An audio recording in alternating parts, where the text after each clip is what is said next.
Buen día y bienvenidos a De qué hablan Geo con Rodolfo. Hoy es 1 de octubre de 2025 y pues feliz día del café. Hoy es el Día Internacional del Café y bueno, salud. Y bueno, entremos directo de lleno al tema de hoy. Y vamos a hablar de la diplomacia europea que ha colapsado, las finanzas están a punto de explotar, pero lo que realmente mantiene al mundo al borde del abismo es una sola palabra. Y esta palabra es nuclear. Durante semanas hemos analizado la histeria en Bruselas, el robo legal de activos y cómo Europa se desarma para pagar el armamento de Estados Unidos, pero hoy vamos directo a la línea roja. Hace 3 décadas, Ucrania poseía el tercer arsenal nuclear más grande del mundo, solo por detrás de Estados Unidos y Rusia. Renunció a él por una simple promesa, por un documento que hoy es un pedazo de papel, el Memorando de Budapest. Hoy el juego ha cambiado. Los líderes en Kiev, desde Zelensky, han vuelto a poner esa opción sobre la mesa. Si no hay garantías de seguridad reales, Ucrania podría volver a ser una potencia nuclear. ¿Es una amenaza increíble? ¿Es una amenaza creíble?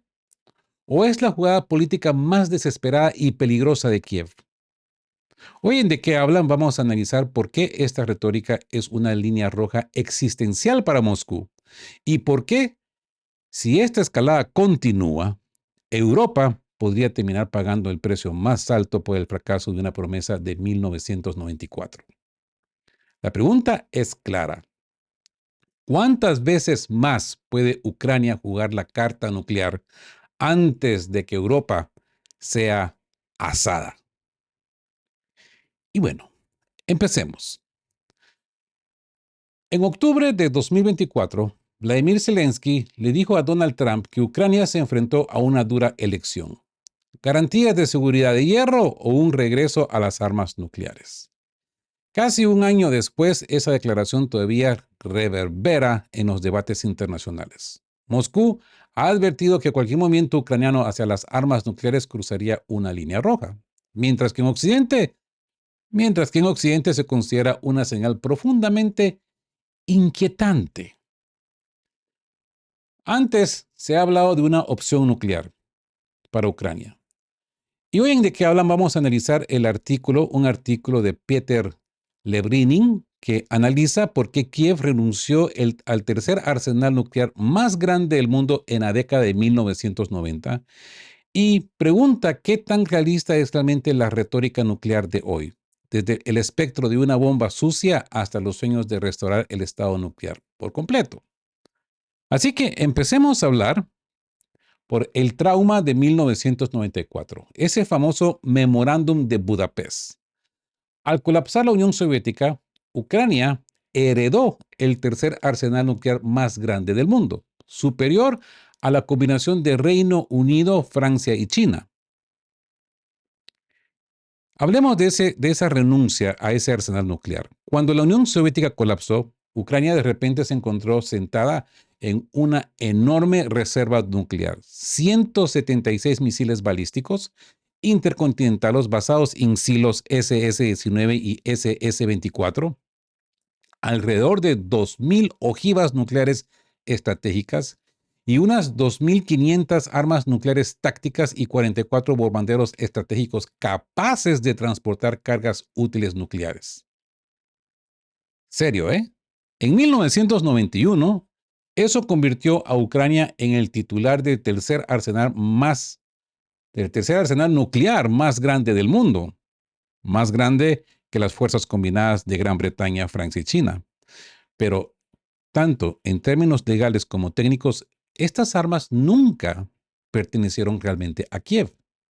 Los códigos de lanzamiento permanecieron bajo el control de Moscú. Primero a través de las estructuras de mando soviéticas y luego bajo el Kremlin de Boris Yeltsin. Incluso antes de la independencia, Ucrania se había comprometido a ser un estado neutral y no nuclear.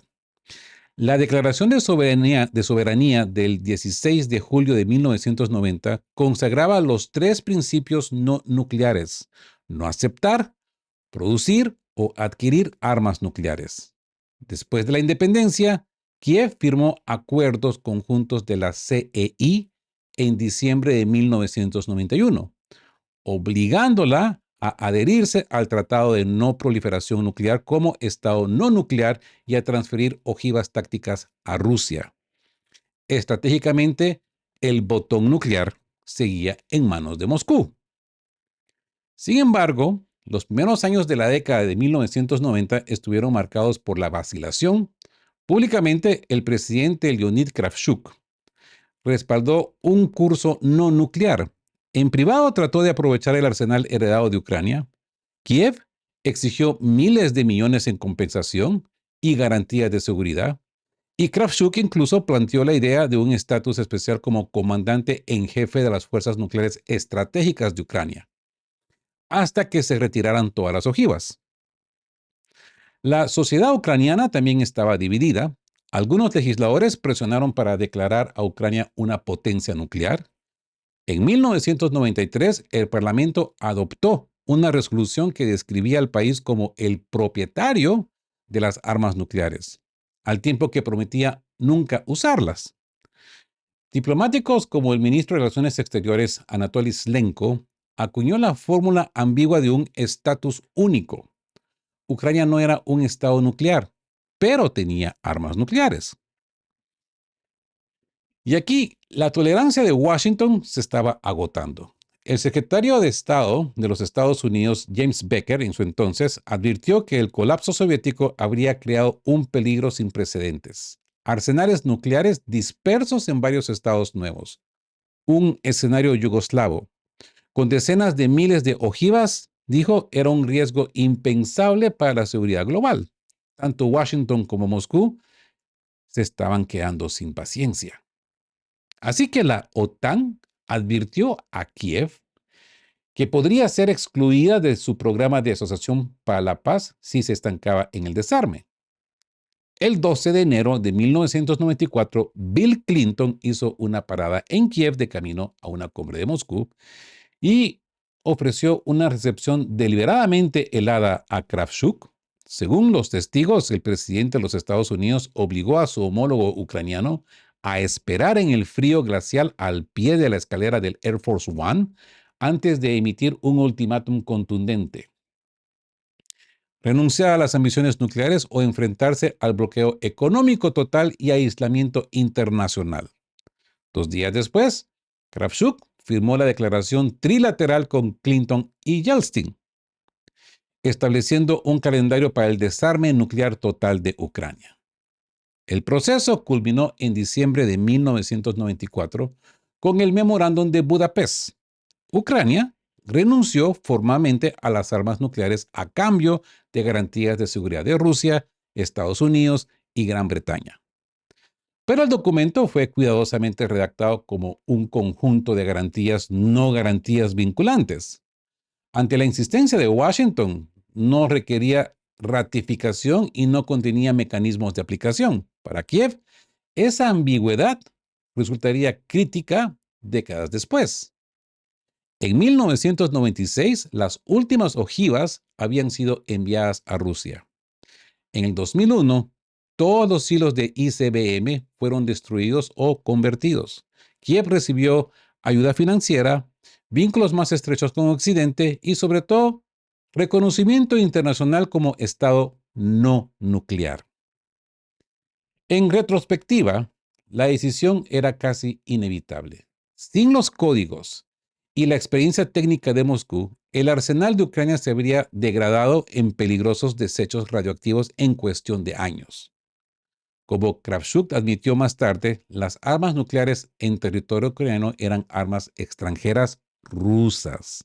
El botón estaba en Rusia. La producción estaba en Rusia. No podemos hacer nada. Entonces nos encontramos con la ficción del poder, el ultimátum de Estados Unidos y las garantías vacías, ¿verdad? Y cuando hablamos de la ficción del poder, en realidad, Ucrania nunca controló estas armas. Los códigos de lanzamiento permanecieron en Moscú. El know-how técnico, el saber hacerlo como técnico industrial para mantenerlas residía en Rusia. El arsenal estaba destinado a convertirse en un peligroso desecho radioactivo. Y cuando hablamos del ultimátum de Estados Unidos, a pesar de la ambigüedad inicial de Kiev, en 1994 el presidente Bill Clinton dio un ultimátum al Leonid Kravchuk: desarme total, o enfrentarían un bloqueo económico total y aislamiento internacional. Y las garantías vacías, ¿no? Ese proceso culminó con el Memorándum de Budapest en 1994. Ucrania renunció a las armas a cambio de garantías de seguridad de Rusia, Estados Unidos y el Reino Unido. Pero la clave es que, por insistencia de Washington, el documento fue redactado como un conjunto de garantías no vinculantes, sin mecanismos de aplicación. Décadas después, esa ambigüedad es el corazón del problema, creado por Estados Unidos. Y bueno, los sueños nucleares regresan. El resurgimiento de la amenaza con arma nuclear política. Tras el golpe de 2014 y abiertamente en la Conferencia de Seguridad de Múnich en el 2022, Volodymyr Zelensky amenazó con reconsiderar sus compromisos de no proliferación si no recibía verdaderas garantías de seguridad. La cuestión del estado nuclear de Ucrania resurgió después del golpe de Estado de 2014 en Kiev y el estallido de la guerra en Donbass. Los funcionarios y expertos ucranianos comenzaron a sugerir públicamente que renunciar al arsenal había sido un error. El ex jefe del Consejo Nacional de Seguridad de Defensa, Alexander Turchinov, argumentó que en el mundo actual los débiles son ignorados y que solo las armas nucleares podrían garantizar la seguridad de Ucrania. Renunciamos al tercer mayor potencial nuclear a cambio de garantías de seguridad de los Estados Unidos, Gran Bretaña y Rusia. Rusia, que tomó nuestras armas, ahora ocupa parte de nuestro territorio y libra la guerra en el este, mientras que los otros garantes simplemente expresan su preocupación, dijo. En la Conferencia de Seguridad de Múnich, en febrero de 2022, Volodymyr Zelensky amenazó abiertamente con que, a menos que Ucrania recibiera verdaderas garantías de seguridad, reconsideraría sus compromisos en virtud del Tratado de No Proliferación. Ese mismo mensaje resurgió en octubre de 2024, cuando el periódico alemán Bild citó a funcionarios anónimos que afirmaran que Kiev estaba considerando seriamente restaurar su arsenal nuclear. Según una fuente ucraniana anónima, solo se necesitan unas pocas semanas para obtener la primera bomba una vez que se le dé la orden. El New York Times fue más allá, informando que algunos funcionarios occidentales incluso habían discutido la posibilidad teórica de devolver a Ucrania las armas nucleares que habían sido retiradas después del colapso soviético. Moscú respondió con alarma. Los funcionarios del Ministerio de Defensa ruso advirtieron que Kiev podría intentar construir una llamada bomba sucia, mientras que el vicepresidente del Consejo de Seguridad, Dmitry Medvedev, afirmó que los laboratorios de la era soviética podrían producir fácilmente una carga radiológica de bajo rendimiento. El presidente Vladimir Putin declaró rotundamente que Rusia nunca permitiría que Ucrania adquiriera armas nucleares, calificando tales informes de provocación.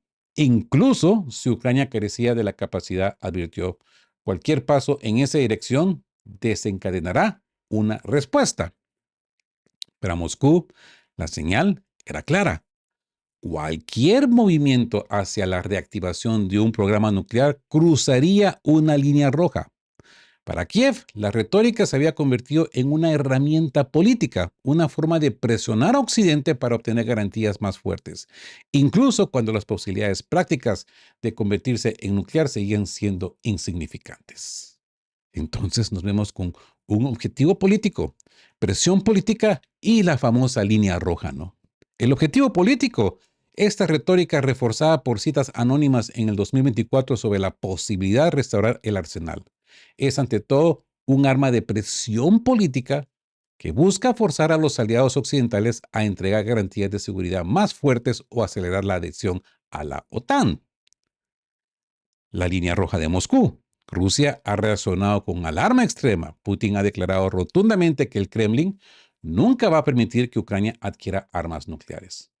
Y con razón, ¿no? Si ahora con los drones atacan Rusia, imagínense ahora con bombas nucleares. Cualquier paso en esa dirección es visto como una provocación existencial que desencadenaría una respuesta. Para Moscú, esto es realmente una línea roja innegociable. Y entremos a la realidad técnica y el espectro de la bomba sucia. La posibilidad de que Ucrania construya una ojiva nuclear real es, podríamos decir, prácticamente nula. Carece de las instalaciones de enriquecimiento, la base industrial de precisión y la experiencia técnica que desapareció tras 1994. E incluso la posibilidad de realizar pruebas creíbles. Sin embargo, existe un escenario más oscuro: la bomba sucia. Y hablemos de esos posibles escenarios: bomba sucia o un arsenal real. La opción de bomba sucia. Ucrania todavía tiene minas de uranio, combustible nuclear gastado de sus centrales eléctricas y sitios de almacenamiento de residuos radioactivos. Eso crea al menos una capacidad teórica para producir un dispositivo de dispersión radiológica, una llamada bomba sucia. Tal arma no desencadena una reacción en cadena nuclear. En su lugar, utiliza un explosivo convencional para esparcir material radioactivo sobre un área u objetivo. Su efecto no es la devastadora explosión de una bomba atómica, sino la contaminación, el pánico y la interrupción a largo plazo de la vida normal. El valor militar es mínimo en el campo de batalla. Lograría poco, pero detonando en una ciudad importante podría causar un daño psicológico y económico significativo. Los expertos señalan que esta es la razón por la que las bombas sucias a menudo se describen como herramientas del terrorismo nuclear en lugar de instrumentos de guerra.